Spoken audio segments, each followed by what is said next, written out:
एक गोल पहाड़ी पर बना गोलकोंडा का किला कुतुब शाही वंश की प्रारंभिक राजधानी थी, जो कि भारत के हैदराबाद में स्थित है।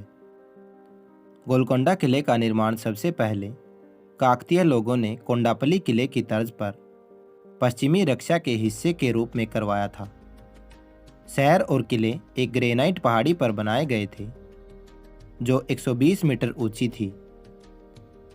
इस पहाड़ी पर बने किले में 8 दरवाजे हैं और फतेह दरवाज़ा इस किले का मुख्य द्वार है, जो लगभग 13 फीट चौड़ा और 25 फीट लंबा है। और इस दरवाजे को नुकीले स्टील से बनाया गया था, जो इसे हाथियों से बचाते थे। रानी रुद्रमा देवी और उनके उत्तराधिकारी प्रताप रुद्र द्वारा किले का पुनः निर्माण करवाया गया। बाद में किला कम्मा नायक के नियंत्रण में आ गया, जिसने वारंगल में तुगलकी सेना को पराजित किया था।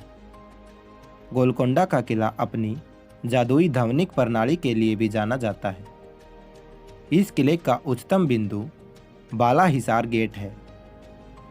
इस किले का सबसे बड़ा रहस्य ये भी है कि इसे इस तरह बनाया गया है कि जब कोई किले के नीचे ताली बजाता है तो उसकी आवाज़ बाला हिसार गेट से गूंजते हुए पूरे किले में सुनाई देती है। इसलिए इस जगह को तालिया मंडप या आधुनिक ध्वनि अलार्म भी कहा जाता है।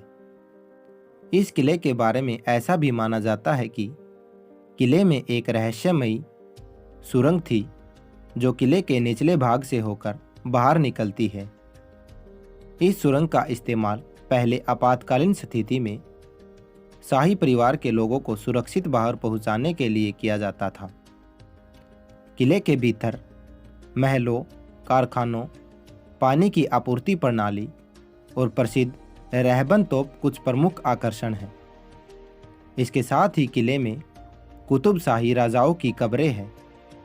इन मकबरों में इस्लामी वास्तुकला की छाप दिखाई देती है। ये कब्रें सुंदर बगीचों और कई उत्कृष्ट नक्काशीदार पत्थरों से घिरे हुए हैं। किले के बाहरी हिस्से में 2 अलग अलग मंडप भी बने हुए हैं, जो किले के प्रमुख आकर्षण हैं। कई राजवंशों ने गोलकोंडा किले पर वर्षों तक शासन किया, जिनमें काकतीय वंश, काममा नायक, बहमनी सुल्तान, कुतुब शाही वंश, मुगल साम्राज्य आदि शामिल है। इस किले के बारे में ऐसा भी माना जाता है कि इसमें एक तिजोरी हुआ करती थी, जहां प्रसिद्ध कोहिनूर हीरे और अन्य हीरों को एक साथ संग्रहित किया जाता था।